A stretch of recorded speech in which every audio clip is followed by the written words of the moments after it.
Hello and welcome to another GameGuru MAX live broadcast number 70, where I delve deep into the internal developments of this great game maker called GameGuru MAX.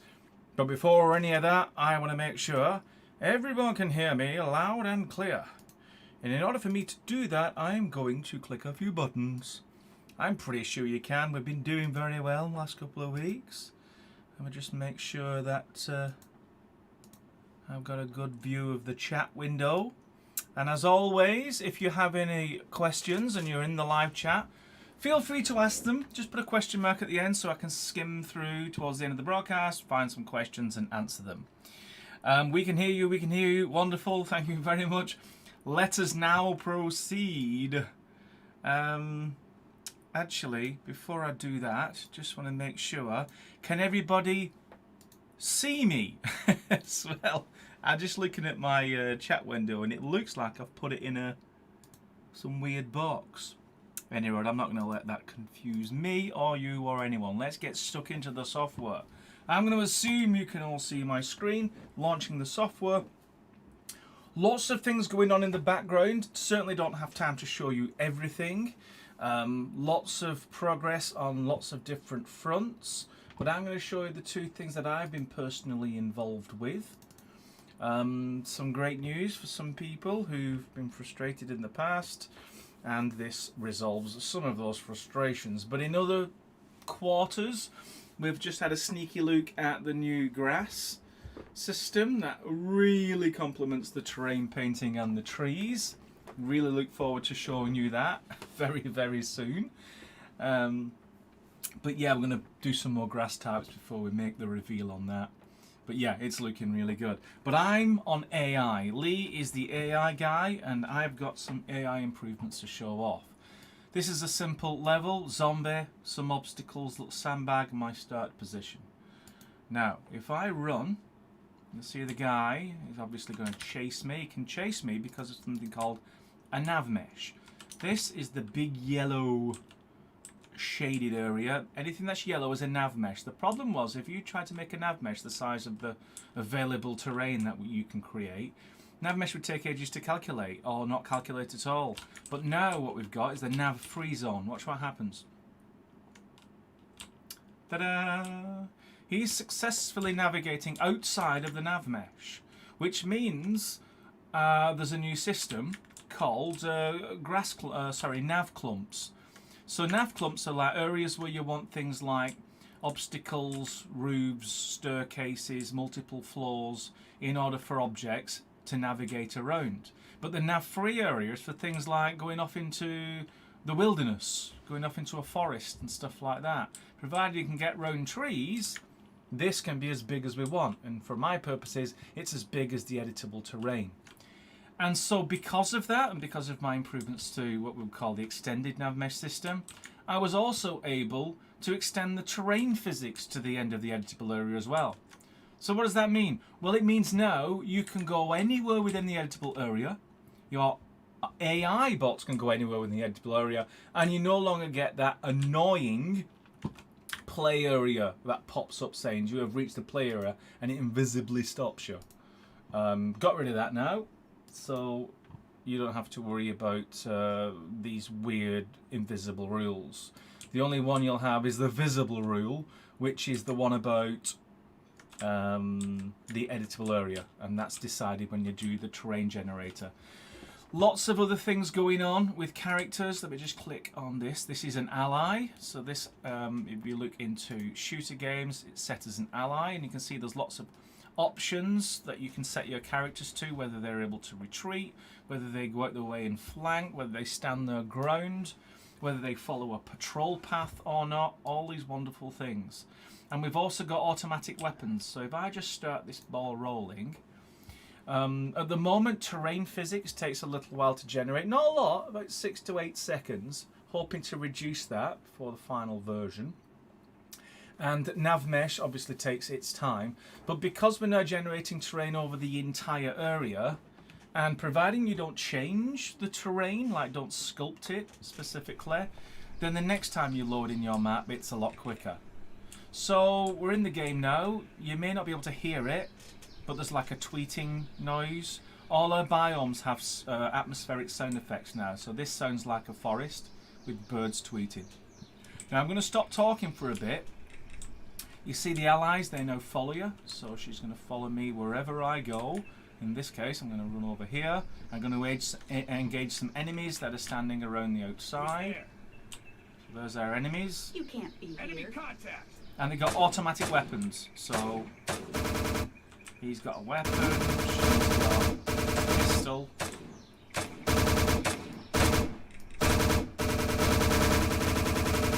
I got him. And voila. Enemies Nothing defeated. here. So enemies will attack us, enemies can follow paths, allies will fight. Allies are no longer indestructible, so enemies will target allies just as easily as target players, and so you kind of have to keep them semi-safe. As you saw, enemies now have automatic rifles, and those can be chosen in the properties. And of course, down the road, we're going to have more things to populate our world with, such as critters. Fish are being worked on right now, so you'll be able to look and see some fish under the water. That's something else that I'm looking forward to show off very soon. And obviously work always continues. It'll be an evolution of the AI to get more and more scenarios tested, so you can drop enemies literally anywhere and they do sensible things. But right now I've been focusing on allies and how enemies do the basics. Follow patrols, see the player, don't see the player through walls, things like that. So that's just a little glimpse of what I've been working on. I want to now switch over to questions. I'm sure you have one or two. Checking the clock. You know, this is the third broadcast in a row, which is weird, where I've actually finished at exactly 11 minutes into the hour. 11 minutes. There's something very significant about that number. Okay, let's look for some question marks, and I'll be happy to answer any that I can. So, not a lot of questions today, which means it can be short and sweet, and I can finish this broadcast within 15 minutes. Yeah, Lee, you wish. Okay, first question. Preben, no, we can't see you. We can see the webpage screen. No, that's the header page on the GG website. Well, I'm rather hoping you've seen all this. But let's get to the questions, and I'm just going to have faith that I was actually live and you could see my screen and everything was honky-dory and cool. Here's the first question. This is, hello, when will the developers find out which demos have been selected? Not my department. Those went to Rick. He's still looking through them and maybe making some feedbacks, etc. So yeah, that news in due course. We'll probably post it with more information on our GameGuru forums. Bouncy Sky 152. A menu maker in Max for in-game menus. Yes, there is a menu maker in GameGuru MAX. In fact, you can customize every single screen there. From the splash screen, the title screen, the about screen, the game win screen, the lose screen, the in-game menu screen, the graphic settings screen, the sound volume screen, and many others. You can change them all from the Game Project storyboard section with a screen editor. Something you've been wanting for years. Well, we've added it, so I hope you like it. Here's one from Lustandian Mapping. What is the difference benefits by buying GameGuru MAX in your website or in Steam Early Access? It's the same product. Some benefits to buying it from our website is we get an extra 30%, so you'll be rewarding the hard-working developers because that extra 30% comes to us. If you buy it from Steam, the benefit is you get the auto-update system that happens automatically by Steam. Rather than use our auto-updater, which is the non-Steam version. But effectively the software's the same. We'll be releasing content on both Steam and the non-Steam versions. You will not be disadvantaged no matter which way you go. But there's a certain percentage of the population who just don't like using Steam, or at least having it live on their computer, and so we have an offline version which you can get through our website. But you can also buy the Steam version through our website as well. We actually sell Steam keys. So yeah, it's entirely up to you, whatever your flavour is. Here's a question from OptiBox. Will Sketchfab integration be available on day one, or will that be on the full release? It'll be on the full release, although we will be integrating it along the way towards full release with our regular builds. We've already gone some way towards supporting GLTF version 2. We're pretty happy with the file format, but we will continue that work to make sure that no matter what you pick from the Sketchfab store, it'll be able to import easily into Max, drop in, kind of do most of the things you would expect it to do. Not everything. There's a GameGuru MAX special object that's configured for Max, so it has its behaviors and its animations and rigs and all that kind of stuff. But certainly, if you get a nice pretty scenery object or some simple animating objects, import them, drop them in your level, there you go. So yeah, we are working on expanding our support for different import methods, and Sketchfab is, I think, one of the good ones, one of the main ones we'll be looking at, because it's got a great collection in there. Okay, who's got the next question? It's been scrolling around. My early prediction that we only had 3 questions is being ruined as I speak. Okay, next one. This is from Matthew Clark. Can the enemy auto-hide behind items when being shot at using the navigation mesh to their advantage? That's not in the core functionality. I want to make sure that we have aggressive soldiers. Aggressive soldiers, they move, they sidestep, they jink, but they always try and shoot you as quickly as possible.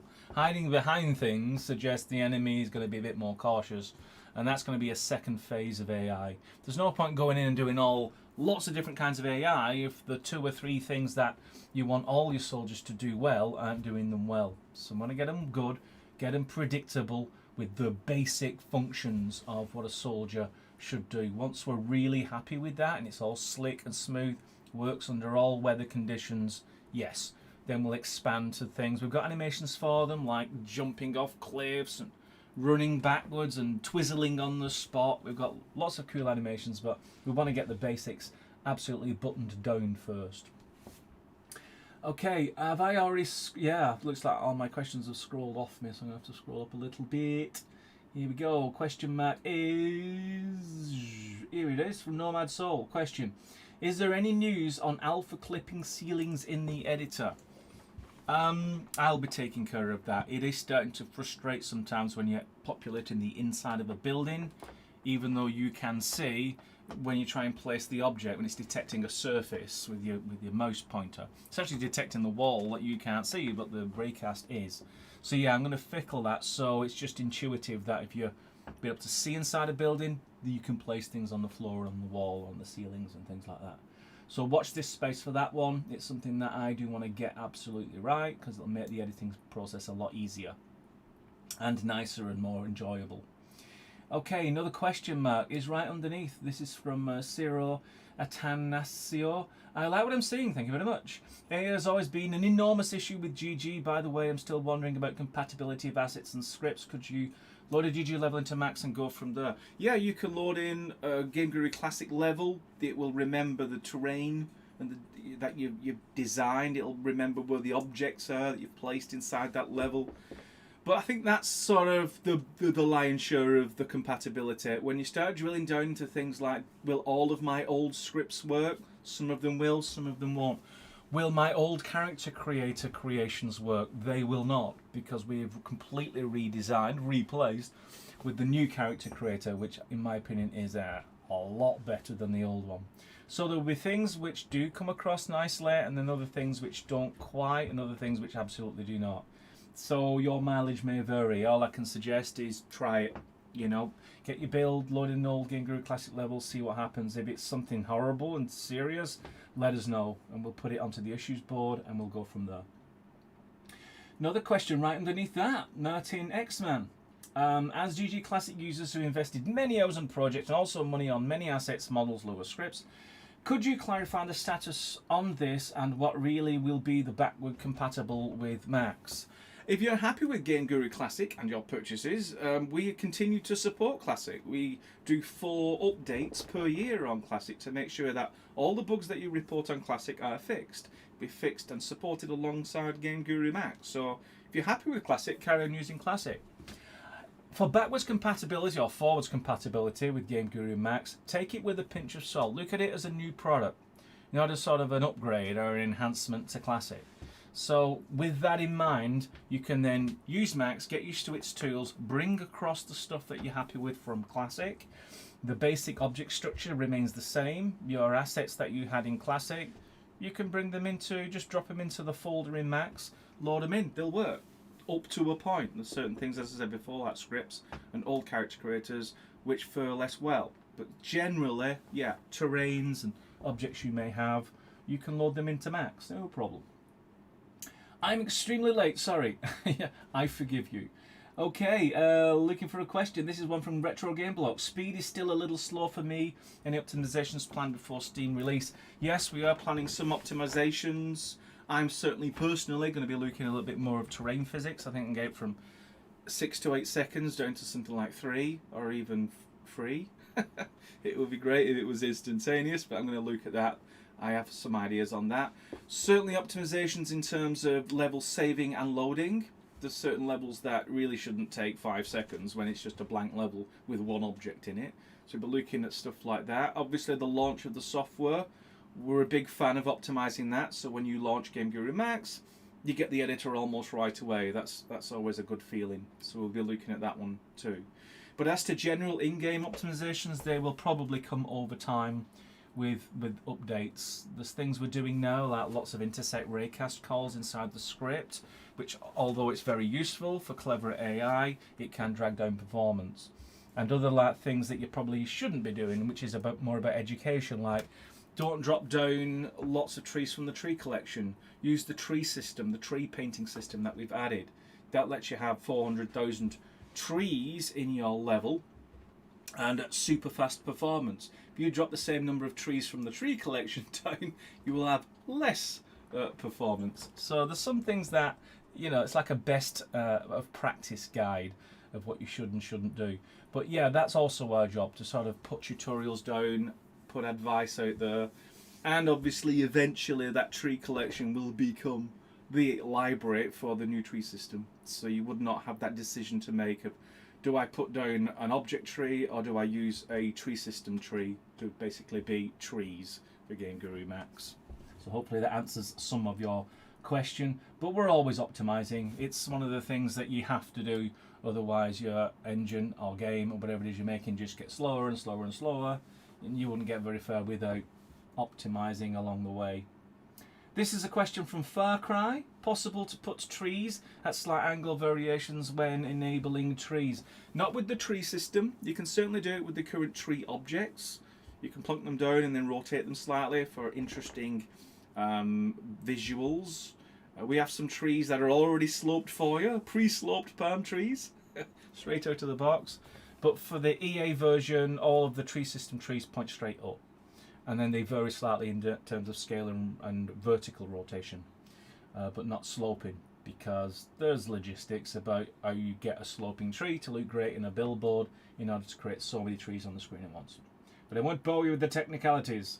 Looking at the clock, crashed past the 15-minute mark, crashed past the 20-minute mark. We're now at 22 minutes, as is my custom. I'm going to find 2 questions from people who've not asked me a question before, and the rest of the answers I'm going to stick in the GameGuru forums later on. So sorry Nomad Soul, you've asked a question. Bouncy Sky, you've also asked a question. Party Marty, Rhythmic Universe has not asked a question, and his question is, will this have third person available too? Question mark. Nope, there are no plans to put third person anytime soon in GameGuru MAX. We're going to focus on the first person perspective, starting with shooter and then moving on to RPG and finally puzzle. And that would wrap up what we consider a really good first person game maker, and that's going to be our focus for now. Not ruling out third person. In fact, I've already seen some experiments in the GameGuru MAX alpha versions where they've already got third person running, but we're not going to be responsible for that. We're just focusing on first person. So sorry if you've been holding your breath for third. Who's not asked me a question yet? It would be... Yep. You've asked one before. I believe you've asked... Oh, here we go. Brickbrack. Question. Will the terrain have PBR textured? It has PBR textures. That terrain you see there, even though it's virtual texturing, in order to create huge amounts of variation on the floor, is actually using PBR. It's got a colour, it's got a normal, it's got a surface, attribute. It's got all the things you would associate with physically based rendered textures. In fact, everything you see in-game is PBR rendered using the extremely excellent Wicked engine. So that was the last question I'm going to answer verbally. The rest, as I say, will be appearing a little later on in the GameGuru forums, along with a recording of this broadcast. As usual, well, I would say as usual, I will always have something for you Wednesday, 4 p.m. each week. But next week, I am taking a slightly different route, and I don't really know what you're going to get next Wednesday. I'm going to leave it up to the fates. Probably something pre-recorded, showing you our progress. Perhaps probably better edited than what you get live. But yeah, normal service will resume after that. So if you like my sultry tones, I will not be live next Wednesday, but I'll be live the Wednesday after, and then going on into the future and into 2022. But apart from that small disclaimer, I hope you've enjoyed today's broadcast, and please tune in every Wednesday. Really happy to show you the progress that we're making, and I hope you like it too. So until next time, thanks very much for your ears, and goodbye.